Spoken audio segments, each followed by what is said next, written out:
StarDRC bringing Express LRS to a gamepad-style transmitter. This promises seamless plug-and-play connectivity on Windows machines for sim racing. It has 4 toggle switches, 2 of which, the uppermost, are 3-position switches, which is a nice feature to have. USB-C for connectivity. And this is very lightweight. It has that kind of satin plastic feel. It feels very much like other gamepad controllers in this category, such as the light radios. It seems to be constructed well, doesn't really have any flex in the casing at all, which is nice. These gimbals, no adjustable tension, but the tension feels adequate. And everything's positioned well and laid out. Pretty ergonomic feel. Now, the one thing that stands out is this bottom USB-C. There's no top one. Anybody that's used a controller knows that's not really where you want your cable positioned. We're going to get it plugged in, and it connects almost immediately. And it comes up as a VCP joystick, shows all our switches. But the one thing that stands out is there's 5 axes. Well, here we go. 5 axes. Can't auto-configure once we're in the sim.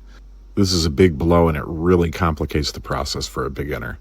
So, is it just a fluke? Well, we'll take it into Velocidrone now. What do we have here?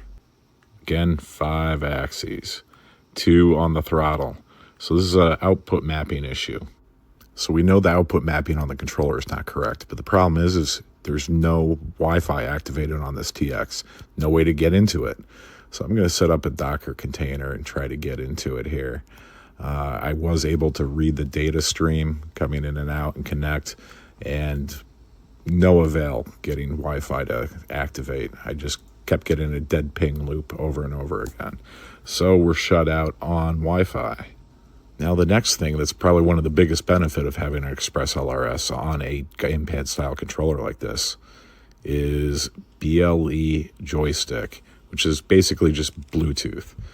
And yep, we strike out again, not able to activate it.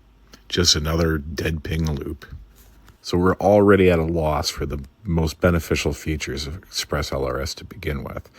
But we'll take it into the sim and we're going to see how it performs. And the joysticks are smooth, jitter-free, nice precision. Overall, I really like the feel of this controller.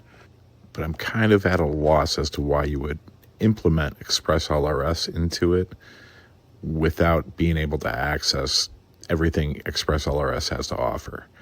But we do have an RX.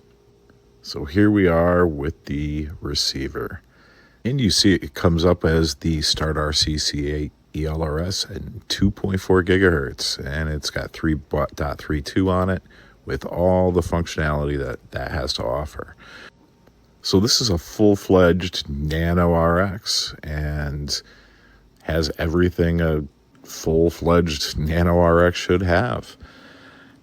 So where does this leave us? I mean, I connected to the RX fine with my Zorro. It functioned as it should, but we also didn't have telemetry. So we don't have the polish, and it's not quite up to par where it should be. So if you plan on using the TX and the RX, you're going to have to leave them on the firmware they're on. So even though you can upgrade the RX, there isn't a dedicated target for the RX, and the TX you can't upgrade anyways. So you're stuck in the 3.0 realm of firmware for ELRS. So as it develops, you're missing out, but you're already missing out on all the features anyways. So where does that leave you? It leaves you with a controller that connects quickly to a Windows machine, is comfortable to use for long sessions, and ultimately it performs well in the sims. So if you can get around the gotchas, that's where this sits. This is what it's good for. If you can get a deal on it, it's definitely worth it. If you're looking for something for ELRS, this just isn't quite up to par, especially at the price point. I feel like there's much better contenders out there that will give you the full functionality that Express LRS has to offer. Maybe we'll get a configurator for this controller. and you can go in and fix a few things, but until then, I just can't recommend this transmitter. That's the box.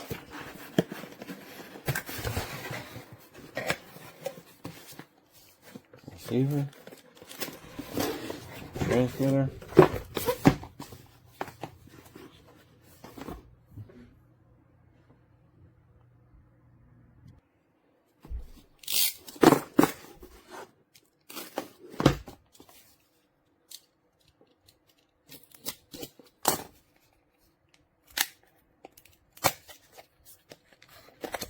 Nice little box that comes in.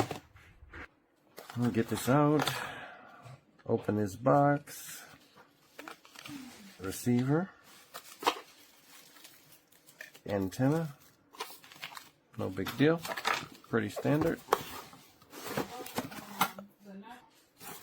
And the transmitter.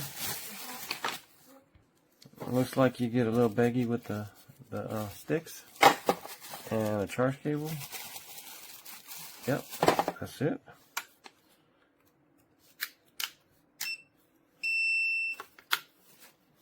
Yeah, we have to fire this up to really get a good look at it, but everything looks good for this unboxing and quality looks good.